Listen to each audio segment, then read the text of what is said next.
নতুন অর্থবছরের প্রস্তাবিত বাজেটে কালো টাকা সাদা করার সুযোগ অব্যাহত রাখার সিদ্ধান্তের তীব্র নিন্দা জানিয়েছে ট্রান্সপারেন্সি ইন্টারন্যাশনাল বাংলাদেশ টিআইবি। সংস্থাটি অন্তর্বর্তী সরকারের এই উদ্যোগের করা সমালোচনা করে বলেছে, বিষয়টিকে রাষ্ট্রীয় সংস্কার, বিশেষ করে দুর্নীতি দমন কমিশন সংস্কারের মূল উদ্দেশ্যের সম্পূর্ণ বিপরীত অবস্থান নিয়েছে সরকার। একই সঙ্গে এই সিদ্ধান্তকে অনৈতিক, বৈষম্যমূলক ও সংবিধানের সুস্পষ্ট লঙ্ঘন বলছে সংস্থাটি।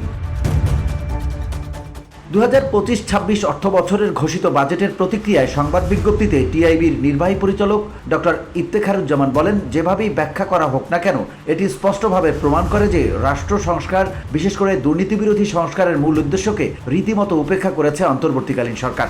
একই সঙ্গে দুর্নীতিকে উৎসাহ দিয়ে রিয়েল এস্টেট লবির ক্ষমতার কাছে আত্মসমর্পণ করেছে। তিনি বলেন, কর হার যাই হোক না কেন, এটি সংবিধানের অনুচ্ছেদের সুস্পষ্ট লঙ্ঘন, যেখানে বলা হয়েছে রাষ্ট্র এমন ব্যবস্থা নিশ্চিত করবে যে অনুপার্জিত আয় অবৈধ হবে। কালো টাকা সাদা করার সুযোগ একই সঙ্গে বৈষম্যমূলক, কারণ এই সিদ্ধান্তের ফলে আবাসন খাতে অবৈধ অর্থের মালিকদের অধিকতর একচেটিয়া নিয়ন্ত্রণ প্রতিষ্ঠিত হবে এবং সৎ উপার্জনকারীদের ফ্ল্যাট বা ভবনের অংশীদার হওয়ার সুযোগ থেকে বঞ্চিত করবে।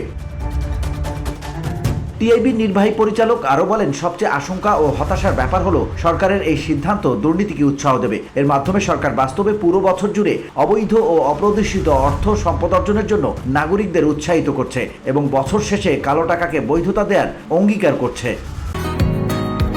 বসুন্ধরা, উত্তরা, বনশ্রী, কুড়িল ও বাড্ডা সহ রাজধানীর বিভিন্ন স্থানে অভিজাত ও অত্যাধুনিক মানের ফ্ল্যাট কেনার এক নির্ভরযোগ্য প্রতিষ্ঠান প্লেজেন্ট প্রপার্টিজ লিমিটেড।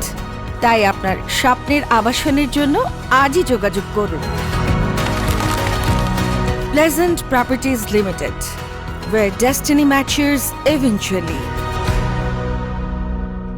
বাজেটের প্রতিক্রিয়ায় বলা হয়, বৈধতা দেওয়ার অজুহাত হিসেবে যে খাতের তোষণ করা হচ্ছে, সেই আবাসন খাতই দেশের সবচেয়ে দুর্নীতিগ্রস্ত খাতের একটি হিসেবে চিহ্নিত।